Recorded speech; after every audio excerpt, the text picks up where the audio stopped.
What is up, Williams Baptist University? You're listening to the Williams Pulse podcast. My name is Nolan Williams. I'm a freshman here at WBU, and I'm joined by staff member Bill Jeffrey and Miss WBU, Hailey Jensen. Welcome, Hailey. Thanks. I'm so glad to be here. You don't sound like yourself. Are you okay? I've had a run-in with a little bit of a sickness. Gotcha. That's why I'm sitting way over here. You are way over there. Yep, it's very far away from me. Hailey, we're not going to make you talk anymore than you absolutely have to, but we're super glad you're here. Well, I'm glad to be here. Especially with what's coming up. Miss WBU is this Thursday, March 16th at 7 p.m. in the SMC, the WBU Gymnasium. Hailey, you are the reigning Miss WBU. I am. Yep, y'all chose me last year, so I've been Miss WBU for the year. I've gotten to serve a lot, and I'm excited about Miss WBU coming up. They've got a lot of contestants. I think there's 12. So this is like a real pageant. Yes. Every year. Yep. And Hailey, you're on SAB. Yes, I am. So what's going on this Wednesday? So this Wednesday we have a craft event. We do them in the grill. It's at like 12 o'clock. So it's a commuter-friendly event. We try to focus really. Everybody's allowed to come. We can have residents come as well. But our commuters, we know that they don't usually come out here at night. So it's something that's just friendly to all residents and commuters. We're making bookmarks.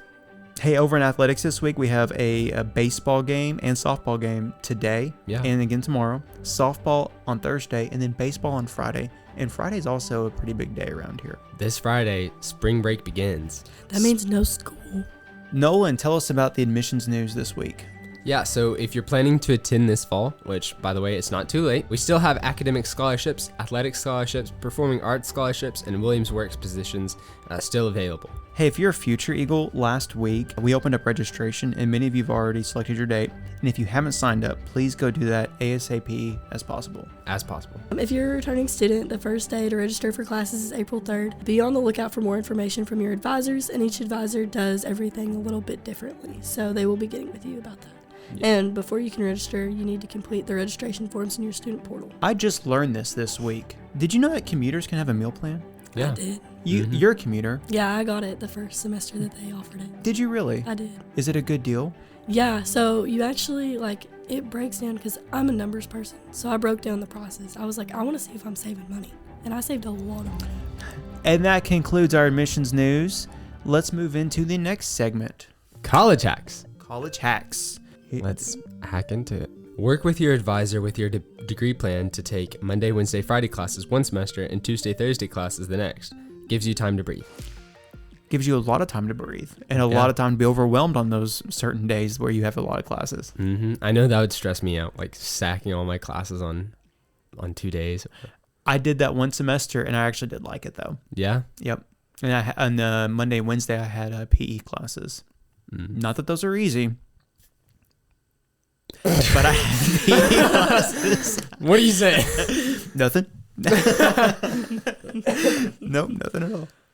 But I did have classes from 8 till, started at 8 a.m. and ended at 2:15 p.m. with a 45-minute lunch break in there. Yeah. But it was nice to get everything done out of the way. Yeah, that gives you time to have a job too, where you can work all day on those days or half days instead of having to cut out for class and stuff. Well, as an education major, a lot of our classes do fall on Tuesdays and Thursdays. So I only have one class that's not, and it's just a Wednesday class. So my Mondays and Fridays are open, and I do have a job, Nolan said. So and you find that beneficial? I think it can be either or. Once you get up to your upper level classes, you've got usually the same professor over and over. And so Laura Wooldridge, bless her heart, she sees me 3 times a day. So, once you get comfortable with that professor, it's kind of hard to pay attention when you get to that third class for the day. You kind of start slacking. I like splitting things up. So I think I like having classes Monday through Friday. Yeah, but I think it gives you time to really focus and take breaks. We really emphasize brain breaks in college. Brain breaks. Brain breaks. Brain breaks. Is that like spring breaks? Have you never taken a brain break? I'm curious as to what these are now. Yeah, me too. Seriously? Y'all have never had a brain break before? I thought I knew what it was, but... Okay, well, you need to talk You're making it sound like it's more than Netflix. You need to talk to Miss Woodridge for real. So brain breaks are when you start to get overstimulated or overwhelmed, or you just need to take a break for a second because you've worked hard for a long time. You take a couple minutes, and a lot of people listen to music, decompress, take deep breaths, pray, like whatever you need to do to get your mind off of the work that you're on so that you can come back with a fresh start and refocus. There's your I call college that hack. sleep.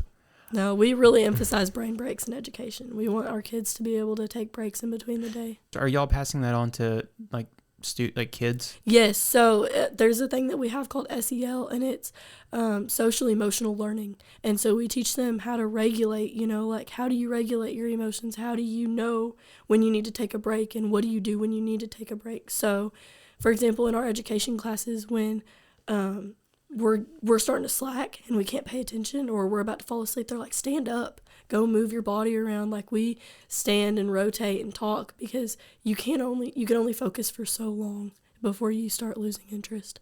The 3 deep breaths really will clear off your table. We call it the table, and it's what you're thinking about and what's stressing you out, and you can only fit 3 to 5 things on your table. So when you teach kids to take 3 to 5 deep breaths for 15 seconds and count and see if you can take a longer one next time, they start focusing on their breathing. They start focusing on, refreshing. And so then when you get back to your work, they're ready to go. Let's move into the next segment. Word of the day? Word of the day with Dr. Trevor Babcock. Today's word of the day is egg-bound. Adjective. Describing an egg-bearing creature that has difficulty passing eggs. Or figuratively, describing a person who habitually fails to bring their ideas to fruition. The egg-bound commissioner offered no difference from his predecessor. Thank you for that word of the day, Dr. Babcock. And now we move into our next section. Hot takes. Hot takes. The couches in the library are by far the most comfortable on campus. I disagree. I also disagree. Hot take. They are comfortable, though. Yo, absolutely. Okay. But I really like the ones, I call it the pit. The pit. I fell into the pit. But underneath student affairs, that little area that used to be the computer lab, yeah. Those couches are comfortable. Yes, but those couches have not been broken in. So if you go to Campus Ministries, they have couches that are really comfortable and have been broken in. Those are my favorite. I've taken naps on those couches.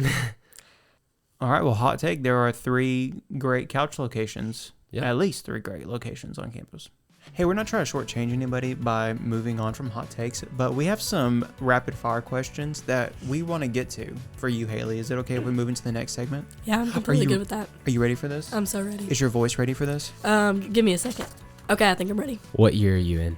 I'm a junior. Well, I'm a sophomore, but I'm also a junior. What degree are you getting? Elementary education, K through 6. Hometown. Walnut Ridge, Arkansas.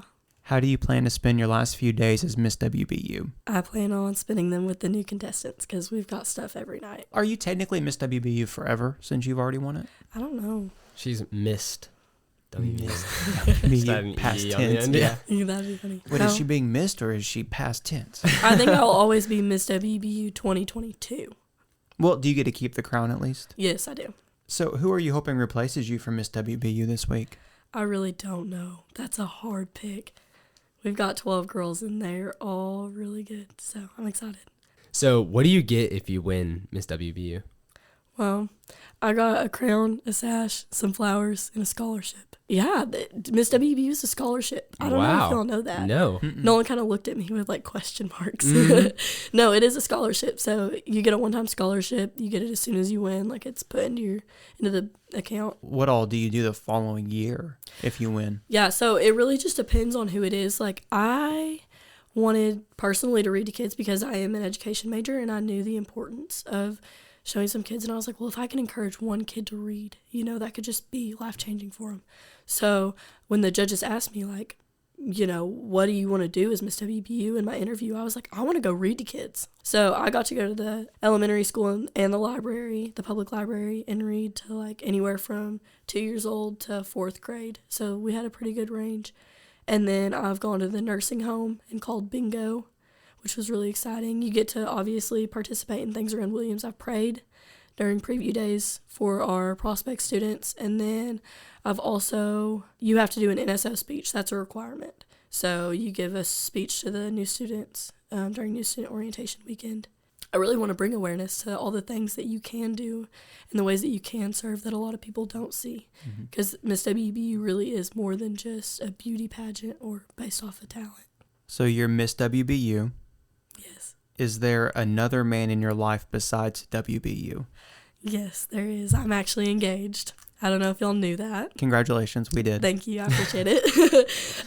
Yes, so I am engaged to Sam Lewis. And if you're married, you cannot compete for Miss WBU. Is that correct? That is correct. It's only a Miss WBU. It's not Mrs. WBU. So our Mrs. WBU would be Mrs. Norman, probably. Gotcha. The first lady. Yes, the first lady. Yeah.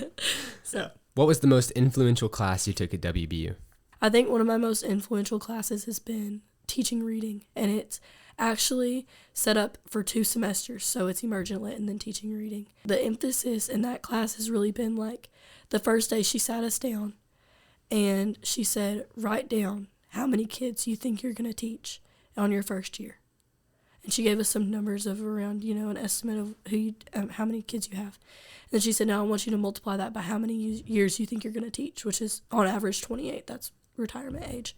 And she said, and then multiply that by, say, two, if everybody has 2 kids. And she was like, that's the amount of kids you're impacting by teaching them. What was that number?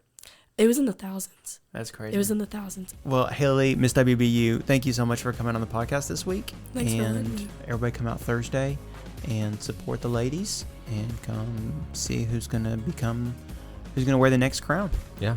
This has been And will continue to be the Williams Pulse.